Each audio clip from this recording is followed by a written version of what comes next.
বিদেশি 12 মাসি জাতের ফলনগুলো কি বাংলাদেশেও 12 মাসি হবে? Hello everyone, welcome back to mango man Bangladesh. আমার চ্যানেলে অনেকেই বিভিন্ন ভিডিওতে প্রশ্ন করে যে ইন্দোনেশিয়া বা শ্রীলঙ্কা বা থাইল্যান্ড বা ফিলিপিন, তাদের যে ওয়েদার, তাদের এখানে ফরএভার সামার, কখনো শীত আসে না। তুলনামূলক বাংলাদেশে কিন্তু ওই সবসময় সামার থাকে না, শীত, গ্রীষ্ম, বর্ষা বিভিন্ন ভাবে তাদের যে আবহাওয়া থেকে আমাদের আবহাওয়া বেশ আলাদা। তো আমাদের দেশে তাদের যে জাতগুলো আছে আমরা সংগ্রহ যদি করে নিয়ে আসি, আমাদের দেশে কি একইভাবে 12 মাসি হবে কিনা। তো আমার অভিজ্ঞতার আলোকে আজকে আপনাদের জানাবো যে আমার আসলে কি মনে হয়। তো আমার যেটা মনে হয় ভিউয়ার্স, সেটা হচ্ছে জাত যদি প্রতিষ্ঠিত ইস্টাবলিশড 12 মাসি জাত না হয়, যে একদম আর কি জাত হিসেবেই 12 মাসি, ওরকম যদি না হয়। হ্যাঁ, অনেকগুলো আছে যেমন 12 মাসি না, কিন্তু ওদের এখানে আবহাওয়ার কারণে 12 মাসি হয়, সেটা ভিন্ন। কিন্তু কোনো জাত যদি মাল্টিপল ক্রপ প্রডিউসার হয়, সেটা বাংলাদেশেও 12 মাসি বিহেভ করবে। আপনাদের সামনে আমাদের যে জাতটা দেখাচ্ছি, এটা হচ্ছে থাইল্যান্ডের ব্রাম কাই মিয়া।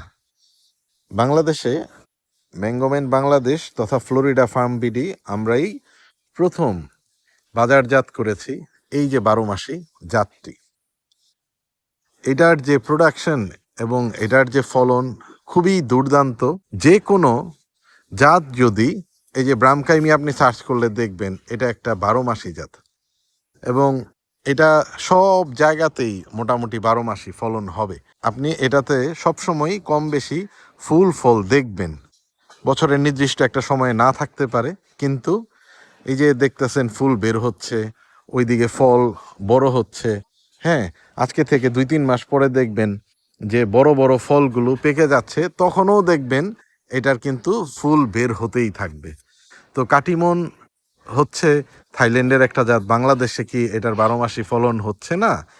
তো 12 মাসি বলতে একের অধিক যে আমরা ফলনটা বুঝাই। তেমনিভাবে শ্রীলঙ্কার থেকে আনা বা ইন্দোনেশিয়া থেকে আনা অন্যান্য জাতগুলোও যদি প্রকৃত অর্থে 12 মাসি জাত হিসেবে ইস্টাবলিশড একটা পরীক্ষিত একটা জাত হয়, সেটা আমার বিশ্বাস বাংলাদেশে অবশ্যই 12 মাসি হবে। দেখুন কিভাবে মুকুল বের হচ্ছে আমাদের ব্রামকাই মিয়ার সিজনের। এই যে এই আমগুলো এদিক দিয়ে অনেক বড় হয়ে গেছে, এগুলো বেশ কিছুদিন আগে হয়েছে। এই যে এদিকেও বেশ বড় হয়ে গেছে। আপনারা দেখবেন এবার ব্রামকাই মিয়ার কেমন ঝোপায় ঝোপায় ফল ধরে। হ্যাঁ, ওই যে দেখেন ভিতরেও ঝোপায় ঝোপায়। ব্রামকাই মিয়ার এটা একটা জাতগত বৈশিষ্ট্য যে ঝোপায় ঝোপায় ক্লাস্টার বিয়ারিং, ঝোপায় ঝোপায় ফল থাকে। তো আমরা এখন পর্যন্ত এই গাছটার ভালো ফলনটা পাই নাই। এটার অন্যতম কারণ হচ্ছে যে আমরা এটার থেকে পর্যাপ্ত সায়ন নিয়েছি। তো এবার আমি বেশ কিছুদিন থেকে সায়ন নেওয়া অফ রাখছি। আমরা এখন পর্যন্ত কোনো রকমের রাসায়নিক সার ব্যবহার করিনি, একদম ন্যাচারাল ওয়েতেই কিন্তু তাদের এই ব্রামকাই মিয়ার এরকম ফলন আছে। তো অনেক দিন পরে আমি আমেরিকা থেকে যখন ব্রামকাই মিয়ার জাতটা সংগ্রহ করেছি, তাদের বাগানের যে অবস্থা ছিল গাছের, তা আমার বিশ্বাস আর কি এইবার আমার গাছটাতে ওরকম হবে যে একদম ঝোপায় ঝোপায় ফল ঝুলে ঝুলে পড়বে নিচে। তো দেখা যাক, দোয়া করবেন আপনারা এবং আপনাদের কি অভিমত সেটা জানাবেন। যেমন হংজু, এগুলা কিন্তু 12 মাসি না।